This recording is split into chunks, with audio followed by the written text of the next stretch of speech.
8 সদস্যের সিটও গঠন করা হয়েছে তদন্তের জন্য।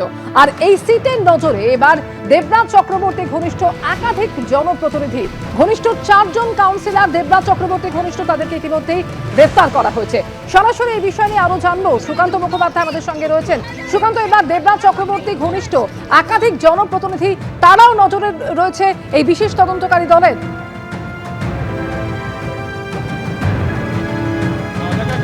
বাগুইআটি থানা সূত্রে জানা যাচ্ছে সিট অর্থাৎ স্পেশাল ইনভেস্টিগেশন টিম যে 8 জন সদস্য এটাকে লিড করছে, তাদের তরফে 4 জনকে ইতিমধ্যে নোটিশ করা হয়েছে যারা দেবরাজ চক্রবর্তী ঘনিষ্ঠ।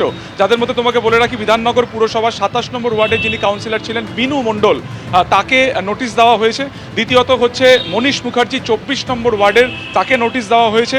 গোপাল বাগুই যিনি প্রাক্তন কাউন্সিলর ছিলেন বিধাননগর পুর নিগমের, তাকেও নোটিশ করা হয়েছে। এবং চতুর্থ হচ্ছে রতন মৃধা, যিনি হচ্ছেন দীর্ঘদিনের দেবরাজের ছায়াসঙ্গী, তাকেও কিন্তু ইতিমধ্যে নোটিশ করা হয়েছে। অর্থাৎ দুজন কাউন্সিলর, একজন প্রাক্তন কাউন্সিলর এবং একজন ছায়াসঙ্গী।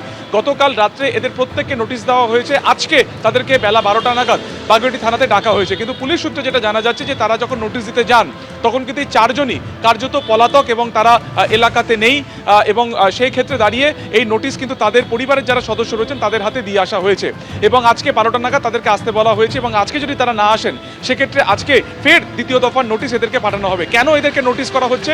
পুলিশ সূত্রে যেটা জানা যাচ্ছে যে মনীষ মুখার্জি 24 নম্বর ওয়ার্ডের যিনি কাউন্সিলর, তার বিরুদ্ধে যেটা অভিযোগ, আমরা জানি যে অভিজিৎ সাহা যিনি প্রমোটার, কেষ্টপুরের বাসিন্দা, যার অভিযোগের ভিত্তিতে দেবরাজ চক্রবর্তীকে পুরুলিয়া ঝাড়খণ্ডে বর্ডার থেকে গ্রেফতার করা হয়। সেই অভিজিৎ সাহা আমাদেরকে পরশুদিনকে ইন্টারভিউ দিয়েছিলেন। সেখানে তিনি বলেছেন যে 2023 সালে তার কাছ থেকে 30 লক্ষ টাকা চেয়েছিলেন দেবরাজ চক্রবর্তী। এবং এই 30 লক্ষ টাকা দেবরাজ চক্রবর্তীর কাছে পৌঁছেছিল কিন্তু এই কাউন্সিলর 24 নম্বর ওয়ার্ডের কাউন্সিলর মনীষ মুখার্জির হাত দিয়ে। এবং শুধুমাত্র তিনি দেবরাজকে 30 লাখ টাকা দিয়েছেন তা নয়, মনীষ মুখার্জিকেও 5 লাখ টাকা দিয়েছিলেন।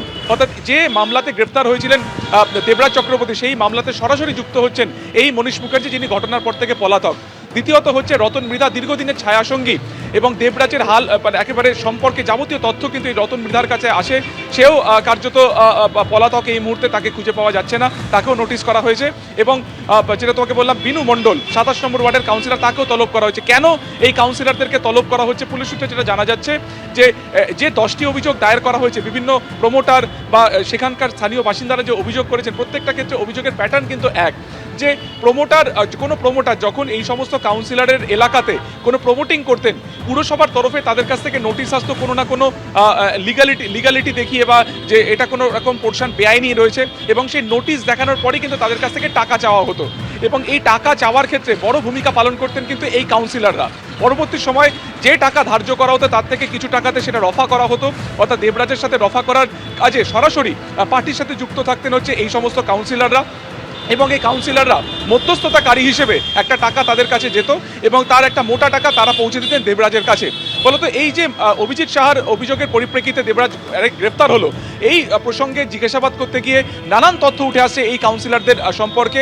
এবং সেই কারণে কিন্তু 4 জনকে তলব করা হয়েছে। শুধুমাত্র এই 4 জন নয়, যেটা আমরা পুলিশ সূত্রে বা সিট সূত্রে জানতে পারছি যে তাদের স্ক্যানারে রয়েছে বিধাননগর পুর নিগমের আরও একাধিক কাউন্সিলর যারা দেবরাজ ঘনিষ্ঠ ছিলেন। শুধুমাত্র বিধাননগর পুরসভা নয়, দক্ষিণ দমদম পুরসভারও একাধিক কাউন্সিলর এবং তৃণমূল নেতাও কিন্তু কার্যত স্ক্যানারে রয়েছে এই সিটের বা তদন্তকারীদের, যাদের মাধ্যমে বিভিন্ন প্রমোটারের কাছ থেকে টাকা তোলা হতো এবং তারা মিডিয়েটর হিসেবে কাজ করতেন। এবং সেই টাকার একটা মোটা পোর্শন বা লার্জ অ্যামাউন্ট তা কিন্তু পৌঁছে যেত সরাসরি দেবরাজের কাছে। এবং এই যে গোটা ঘটনাটা 2015 সাল থেকে এরকম হচ্ছে, বা কখনো 2021 সাল থেকে হচ্ছে, এবং কতদিন ধরে এই টাকা তোলা হতো, তাদের কি ভূমিকা থাকতো, কি ইনস্ট্রাকশন তাদের কাছ থেকে থাকতো, সেটা কারণেই কিন্তু বা জানার জন্যই কিন্তু বা তথ্য আরও সন্ধান করার জন্য কিন্তু এই 4 জনকে তলব করা হয়েছে। আরও একবার তোমাকে বলবো, 27 নম্বর ওয়ার্ডের যিনি কাউন্সিলর বিনু মণ্ডল, 24 নম্বর ওয়ার্ডের অভিযুক্ত যিনি কাউন্সিলর মনীষ মুখোপাধ্যায়, রতন মৃধা যিনি ছায়াসঙ্গী, এবং চতুর্থত হচ্ছে গোপাল বাগুই যিনি প্রাক্তন কাউন্সিলর, এদেরকে নোটিশ করা হয়েছে এই দেবরাজ কাণ্ডে। আজকে বেলা 12টার সময় তাদেরকে আসতে বলা হয়েছে বাগুইআটি থানাতে। একেবারে, অর্থাৎ 30 জনেরও বেশি জনপ্রতিনিধি তারা এই মুহূর্তে নজরে রয়েছে। এবং শুধু তাই নয়, 4 জনকে ইতিমধ্যে তলব করা হয়েছে। 4 জনের বাড়িতে নোটিশ দিয়ে আসা হয়, যদিও তারা বাড়িতে না থাকে তাদেরকে বাড়ির সদস্যদের কাছে সেই নোটিশ দিয়ে হাজির হতে বলা হয়েছে। আর দেবরাজ চক্রবর্তী, যাকে ইতিমধ্যে গ্রেফতার করা হয়েছে, এবার তদন্তের কেন্দ্রে হচ্ছে রহস্যময় সংস্থা ডিসি গ্লোবাল। এই কোম্পানির আড়ালে কি লুকিয়ে চলতো কুকীর্তির কারবার, সেটা এই মুহূর্তে খুঁজে দেখার চেষ্টা করছেন তদন্তকারীরা। সরাসরি আরো একবার কথা বলবো, সুকান্ত মুখোপাধ্যায় আমাদের সঙ্গে রয়েছেন। অর্থাৎ সুকান্ত, এই ডিসি গ্লোবাল এই সংস্থার নামকে কিভাবে ব্যবহার করা হতো, কোন কোন বেআইনি কারবার চলতো এই সংস্থার আড়ালে, কি কি তথ্য খুঁজে পাচ্ছেন তদন্তকারীরা? দেখো, মধ্যমগ্রামের ফ্ল্যাটে গত বুধবার তদন্তকারীরা যখন হানা দেন, সেখান থেকে দুটি মোবাইল ফোন এবং একটি ল্যাপটপ বাজেয়াপ্ত করা হয়। মোবাইল ফোনে যেমন গতকাল থেকে আমরা যেটা বলছি যে হোয়াটসঅ্যাপ চ্যাট ডিলিট করা হয়েছে, কল লগ ডিলিট করা হয়েছে, তেমন পাশাপাশি এই ল্যাপটপ থেকে গুরুত্বপূর্ণ তথ্য সন্ধান করেন তদন্তকারীরা, যেখানে ডিসি গ্লোবালের নামে একাধিক ফোল্ডার পাওয়া যায়। এই ডিসি গ্লোবাল সংস্থা একটি নির্মাণ কাজ সংস্থা, যেটা দেবরাজকে জিজ্ঞাসাবাদ করে জানা গেছে, যেটা ইনকর্পোরেট বা তৈরি হয়েছিল 2015 সালে। কিন্তু তাজ্জব বনে যান তদন্তকারীরা যখন তারা এটা খতিয়ে দেখেন যে এই কনস্ট্রাকশন কোম্পানি যেটা বলা হচ্ছে সেটা কিন্তু গত 11 বছরে কোনো কনস্ট্রাকশন তৈরি করেননি, একটা ইট পর্যন্ত কোথাও তারা ইনস্টল করেনি। সেখান থেকে দাঁড়িয়ে মাত্র 1 লাখ টাকা শেয়ার ক্যাপিটালে তৈরি হওয়া এই কোম্পানি কিভাবে প্রত্যেক বছর কয়েকশো কোটি টাকার প্রপার্টি তারা কিনেছে, কয়েকশো কোটি টাকা বিভিন্ন জায়গাতে বিনিয়োগ করা হয়েছে, ট্যুর অ্যান্ড ট্রাভেলসে বিনিয়োগ করেছে, ঝাড়খণ্ডে রিসর্ট ব্যবসায়ীদের কাছেও টাকা গিয়েছে এবং আরও একাধিক ব্যক্তির ব্যক্তিগত অ্যাকাউন্টেও কোটি কোটি টাকা গিয়েছে বা লার্জ অ্যামাউন্ট গেছে, যেখানে মাত্র শেয়ার ক্যাপিটাল 1 লক্ষ টাকা, তার কোনো আয় ব্যয়ের হিসেব নেই, তার কোনো অডিট রিপোর্ট নেই, তার কোনো জিএসটি নাম্বার নেই এবং সবথেকে গুরুত্বপূর্ণ তার কোনো নির্দিষ্ট রেজিস্টার্ড অফিস পর্যন্ত নেই। ফলত কোথাও না কোথাও তদন্তকারীরা মনে করছে যে দুর্নীতির এই যে কালো টাকা এই সংস্থার মাধ্যমেই বিভিন্ন জায়গাতে টাকা পৌঁছতো এবং এই ব্ল্যাক মানি বা কালো টাকা বা বেআইনি টাকাকে সাদা টাকাতে পরিণত করার ক্ষেত্রে এই কোম্পানির অত্যন্ত গুরুতর ভূমিকা রয়েছে এবং সেই সংক্রান্ত বিষয়ে দেবরাজকে জিজ্ঞাসাবাদ করা হচ্ছে।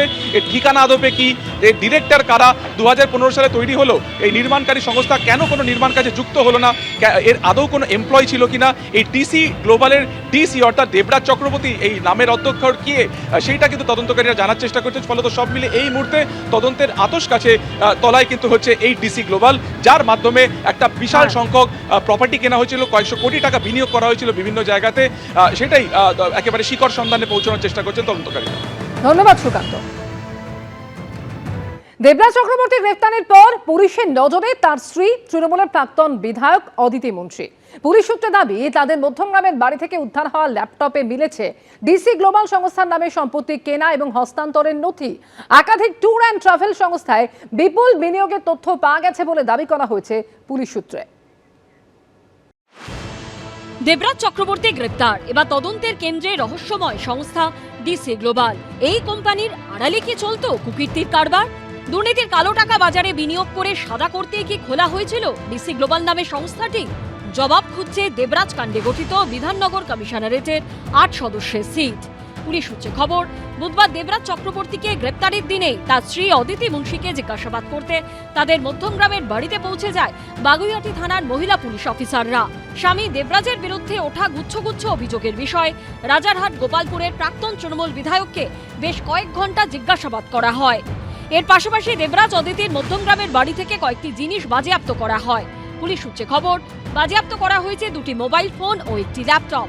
পাশাপাশি দেবরাজ অদিতির ব্যাংকের বিভিন্ন নথি ও তাদের জয়েন্ট অ্যাকাউন্টের কাগজপত্র বাজেয়াপ্ত করেন তদন্তকারীরা। আতশ কাছের তলায় এই মুহূর্তে ডিসি গ্লোবাল নামে এই সংস্থা।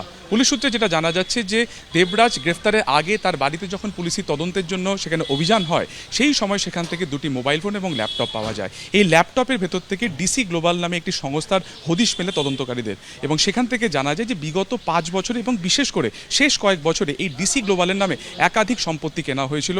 পুলিশ সূত্রে দাবি, এই সংস্থার নামে গত কয়েক বছরে একাধিক স্থাবর অস্থাবর সম্পত্তি কেনা হয়েছে, বদল হয়েছে মালিকানাও। তদন্তকারীদের নজরে দেবরাজ চক্রবর্তী ও অদিতি মুন্সির ব্যাংক অ্যাকাউন্টের লেনদেন। পুলিশ সূত্রে দাবি, কখনো দেবরাজ অদিতির ব্যক্তিগত অ্যাকাউন্ট থেকে, আবার কখনো ডিসি গ্লোবাল সংস্থার অ্যাকাউন্ট থেকে অন্য অ্যাকাউন্টে বড় অঙ্কের টাকা পাঠানো হয়েছে। ঝাড়খণ্ডে একাধিক আর্থিক লেনদেনের সূত্রও মিলেছে। ট্রাভেল সংস্থায় টাকা বিনিয়োগ করা হয়েছে বলে অনুমান তদন্তকারীদের। এই লেনদেনের উৎস কি? কালো টাকা সাদা করার চক্র, নাকি দুর্নীতির টাকা ঘোরানোর পথ? উঠছে প্রশ্ন। পুলিশ সূত্রে আরো দাবি করা হচ্ছে, দেবরাজ অদিতির বাড়ি থেকে বাজেয়াপ্ত 2টি মোবাইল ফোন ঘেঁটে দেখা গেছে হোয়াটসঅ্যাপ চ্যাট এবং কল হিস্ট্রি ডিলিট করা হয়েছে। সেই ডিলিট হওয়া তথ্য ফিরিয়ে আনার চেষ্টা চলছে। ফরেনসিক পরীক্ষার জন্য পাঠানো হচ্ছে মোবাইল ফোন ও ল্যাপটপ। ডিসি দেবরাজ চক্রবর্তী নাকি এর নেপথ্যে অন্য কেউ রয়েছে, তদন্তকারীরা জানার চেষ্টা করছেন। এছাড়া তার মোবাইল ফোনে বেশ কিছু হোয়াটসঅ্যাপ চ্যাট ডিলিট করা হয়েছে, সেই সমস্ত চ্যাটে কী ছিল সেটাকে রিট্রিভ করার ট্রাই করছেন বা চেষ্টা করছেন তদন্তকারীরা। পুলিশ সূত্রে দাবি করা হচ্ছে, দেবরাজ চক্রবর্তীর সূত্রে হদিশ মেলা ডিসি গ্লোবাল সংস্থাটি 2015 সালে তৈরি হলেও কোম্পানির টার্নওভারের বিষয়ে কোনো তথ্য মেলেনি। মাত্র 1 লক্ষ টাকা মূলধন নিয়ে শুরু হয়েছিল এই ইনফ্রাস্ট্রাকচার সংস্থা, কিন্তু তার কার্যকলাপ ঘিরে রয়েছে একাধিক প্রশ্ন। সুকান্ত মুখোপাধ্যায়ের রিপোর্ট, এবিপি আনন্দ। এবিপি আনন্দ, এগিয়ে থাকে, এগিয়ে রাখে।